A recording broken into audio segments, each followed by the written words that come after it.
সবার খুবই পছন্দের এবং বাংলাদেশের একটি জনপ্রিয় স্ট্রিট ফুড হচ্ছে মোগলাই পরোটা। আজকে আমি হোটেল স্টাইলে মোগলাই পরোটার রেসিপি আপনাদের মাঝে শেয়ার করব। আসসালামু আলাইকুম everyone, welcome back to my channel. Mughlai paratha তৈরি করা এমন কঠিন কিছুই না, খুবই সহজেই তৈরি করা যায়। আর সবথেকে মজার বিষয় হচ্ছে ঘরোয়া 2 থেকে 3টি উপকরণে এই পরোটাগুলো তৈরি করে নেওয়া যায়। তৈরি করতে খুব একটা বেশি সময়ও লাগে না। বিকেলের নাস্তার জন্য ঝটপট আপনারা এই মোগলাই পরোটা তৈরি করে নিতে পারেন।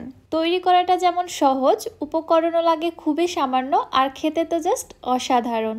চলুন তাহলে রেসিপি দেখে আসি। বিসমিল্লাহ। ফার্স্টে একটি মিক্সিং বলে নিচ্ছি আমি 2 কাপ ময়দা। চেষ্টা করবেন ময়দা দিয়ে পরোটা তৈরি করতে, আটা দিয়ে খুব একটা বেশি ভালো হবে না। দিয়ে দিচ্ছি হাফ চামচ লবণ এবং 2 টেবিল চামচ তেল। সাথে দিয়ে দিচ্ছি হাফ চামচ বেকিং পাউডার। এইবারে হাত দিয়ে মেখে সব কিছু আমি ভালোভাবে একসঙ্গে ময়ান করে নিচ্ছি। এমনভাবে মেশাতে হবে যেন তেলটা পুরো ময়দার গায়ে খুব ভালোভাবে লেগে যায়। তেলটা যদি কোথাও ছাড়াছাড়ি হয়ে থাকে তাহলে ময়দার ডোটা ভালো হবে না, ওই ক্ষেত্রে পরোটাগুলোও ভালো হবে না। ময়ান করতে করতে কিছু ময়দা হাতের মধ্যে নিয়ে এমন মুঠোবন্দি করলে যদি দেখেন দলা বেঁধে আসছে এবং ভেঙে দিলে আবার ঝুরঝুর করে ভেঙে যাচ্ছে, তখন বুঝতে হবে খুব ভালোভাবে ময়ান করা হয়ে গিয়েছে। এবারে এর মধ্যে নর্মাল টেম্পারেচারে থাকা পানি দিয়ে আমি একটি ডো তৈরি করে নিচ্ছি। আমরা নর্মাল রুটি পরোটার জন্য যে ডোটা তৈরি করে থাকি, এই ডোটা কিন্তু তার থেকে একটু নরম হবে।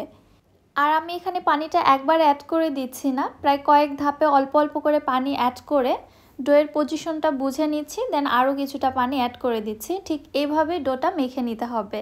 একবার অতিরিক্ত পানি ঢেলে দিলে ডোর কনসিস্টেন্সি ঠিক থাকবে না।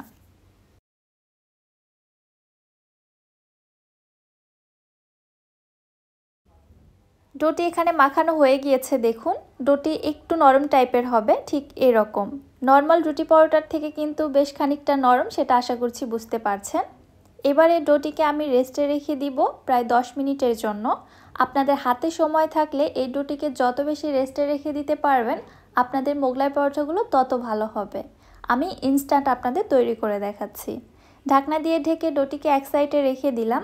এবার একটি মিক্সিং বলে নিচ্ছি 1 কাপ পেঁয়াজ কুচি, 3টে দিচ্ছি কাঁচা মরিচ কুচি, 3 টেবিল চামচ ধনিয়া পাতা কুচি, হাফ চামচ দিয়ে দিচ্ছি চাট মশলা, সেই সাথে দিয়ে দিচ্ছি 1/3 টিস্পুন লবণ।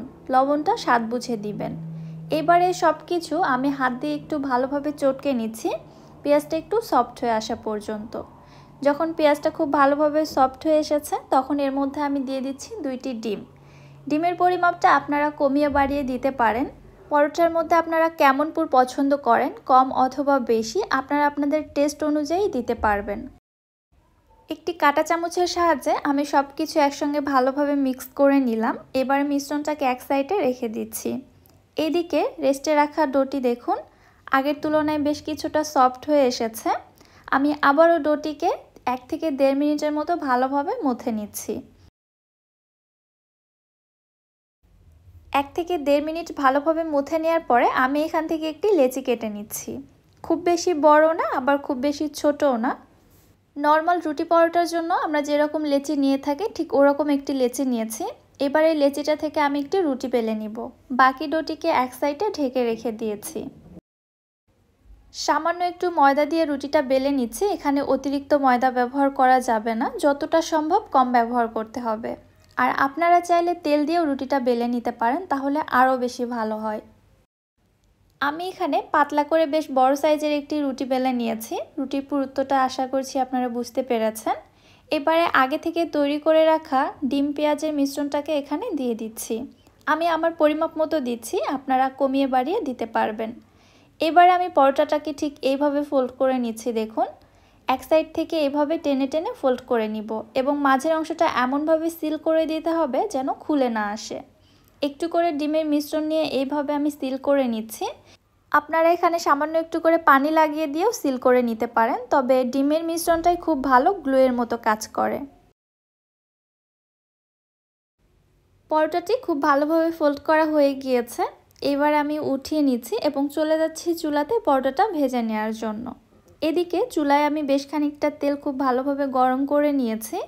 একদম হাই হিটে গরম করা তেলের মধ্যে পরোটা ছেড়ে দেওয়া যাবে না।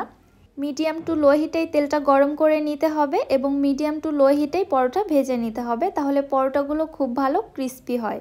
এবং একটি চামচের সাহায্যে এইভাবে তেল আমি উপরে দিয়ে দিচ্ছি, একই সাথে পরোটার উপরটাও কিন্তু হয়ে আসছে, সেই সাথে পরোটাটা খুব ভালো ফুলছে। এক পাশ থেকে যখন কিছুটা হয়ে এসেছে আমি পরোটাটাকে উল্টিয়ে নিলাম।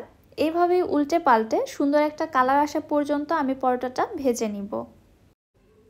আর চেষ্টা করবেন মোগলাই পরোটা যত ডুবো তেলে ভাজা যায় ততই কিন্তু ভালো হয়।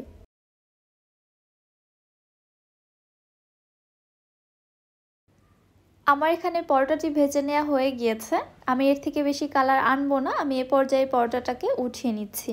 আপনারা চাইলে আরও কিছু কালার আসা পর্যন্ত ভেজে নিতে পারেন। একইভাবে আমি একই সাইজের 3টি পরোটা ভেজে নিয়েছি, সাথে আরও একটি মিনি পরোটাও ভেজে নিয়েছিলাম। ভিডিও করতে করতে আমার এই পরোটাগুলো একদমই ঠান্ডা হয়ে গিয়েছে।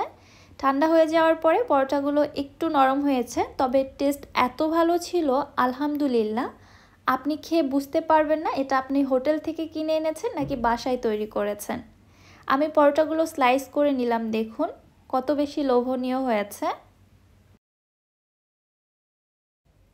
আমার এই রেসিপিটি ফলো করে আপনি যদি বাসায় কাউকে মোগলাই পরোটাটি তৈরি করে খাওয়ান, সে তো আপনার প্রশংসা করতে বাধ্য হবে 100%। আশা করছি আপনারা বুঝতেই পেরেছেন পরোটাগুলো কত বেশি পারফেক্ট হয়েছে। আমি আর বেশি কিছু বলছি না। রেসিপিটি আপনাদের কাছে কেমন লাগলো অবশ্যই আমাকে কমেন্ট করে জানাবেন। রেসিপি ভালো লাগলে যারা আমার ইউটিউব চ্যানেল থেকে ভিডিওটি দেখছেন চ্যানেলটি সাবস্ক্রাইব করে দিবেন, আর যারা ফেসবুক পেজ থেকে দেখছেন পেজটিতে অবশ্যই একটি লাইক অথবা ফলো দিয়ে দিবেন। সো আজকে আর বেশি কথা বাড়াচ্ছি না, আজকের মতো এখানেই বিদায় নিচ্ছি। সবাই ভালো থাকবেন, সুস্থ থাকবেন। আল্লাহ হাফেজ।